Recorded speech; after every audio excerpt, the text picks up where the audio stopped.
মন ভালো করার জন্য কোথায় ঘুরতে গেলাম আর হচ্ছে কি রান্না করলাম সেটাই দেখাবো। আসসালামু আলাইকুম প্রিয় ভাইয়া আপুরা, অবশ্যই জানাবেন কেমন আছেন। আমি দোয়া করি আপনারা সবাই ভালো থাকেন। তা হচ্ছে এই দেখেন, আমি হইতেছে আজকে মুরগির মাংস একটু বড় সাইজ করে কাটে নিয়েছিলাম। রান থান তারপর হচ্ছে বুকের যে মাংসগুলো আছে, এটা হইতেছে সব দিন তো আর একরকম করে রান্না করে খাইতে ভালো লাগে না। এটা হইতেছে এই জন্য হাতে মেখে সুন্দর করে অনেকক্ষণ কিন্তু এরকম মেখে রেখে দিছিলাম। যাই হোক, এইভাবে হচ্ছে যে রান্না করলে অনেক ভালো লাগে। হাতে মেখে যে কোনো তরকারি আসলে আমার কাছে বেশি ভালো লাগে। আপনাদের কাছে কেমন লাগে অবশ্যই জানাবেন, আর এইভাবে কিন্তু ট্রাই করতে পারেন, অবশ্যই রান্না করলে ভালো লাগবে। দেখেন, আমি হচ্ছে যে ওরকমভাবে সব মশলা টশলা দিয়ে তারপর হচ্ছে মাংসটা মেখে অনেকক্ষণ রেখে দিছিলাম। এরপরেও হচ্ছে যে আমি চুলায় তেল দিয়ে তারপর হচ্ছে পেঁয়াজটা ভেজে তার মধ্যে হচ্ছে যে গরম মশলা, তারপরে এগুলো হইতেছে সুন্দর করে ভেজে নিছি। এই গরম মশলাটা কিন্তু এরকম পেঁয়াজের সাথে ভাজলে একটা সুন্দর একটা ফ্লেভার আসে, মানে সুন্দর একটা ঘ্রাণ আসে, ভালো লাগে। এই দেখেন সুন্দর করে হচ্ছে আমি ভাইজে নিছি। এরপরে হচ্ছে এই যে মাংসগুলো দিয়ে আমি সুন্দর করে কষাই নিতেছি। এটাকে কিন্তু অনেকক্ষণ যাবত কষাইতে হবে। দিয়ে দিছি আমি কিছু কাঁচামরিচ। আর আজকের তরকারিতে আমি কোনো রকম আলু দিব না, শুধু মাংসগুলাই ভুনা ভুনা করবো আর কি। এই ঝোল ভুনা দিয়েই কিন্তু খাওয়া হয়ে যাবে।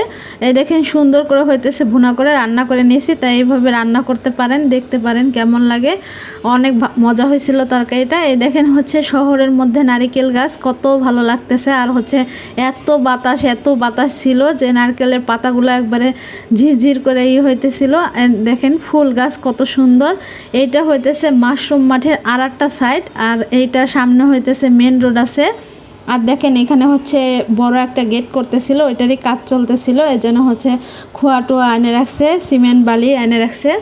এই দেখেন এই গেটটা হইতেছে। এই দেখেন এই পাশে কি সুন্দর, কতটা ভালো লাগে। আসলে সবুজ দেখতে কিন্তু অনেক ভালো লাগে। আর শহরের মধ্যে তো, গ্রামে তো অনেক সবুজ আছে, অনেক ভিডিও করা যায়। আসলে শহরের মধ্যে সেরকম কোনো জায়গাই নেই। তারপর আমি আপনাদের সাথে আসলে শেয়ার করতে চাই যে সবুজ কিছু, মানে আপনাদের দেখেও মন ভালো লাগবে, আমার নিজেরও অনেক ভালো লাগে সবুজ দেখলে। দেখেন কত সুন্দর গাছগুলা, আর হচ্ছে গাছগুলা ছাঁটাই দিয়েছে, একবারে এক লেভেলে কেটে রাখছে। এটা কিন্তু দেখতে আরও ভালো লাগে। তা হচ্ছে এখানে কিন্তু সবাই বিকালে অনেক ঘুরতে যায়। আমিও হচ্ছে যে কাউকে ক্যামেরার সামনে আনতে চাই না, আমি আপনাদের আগেও বলছি।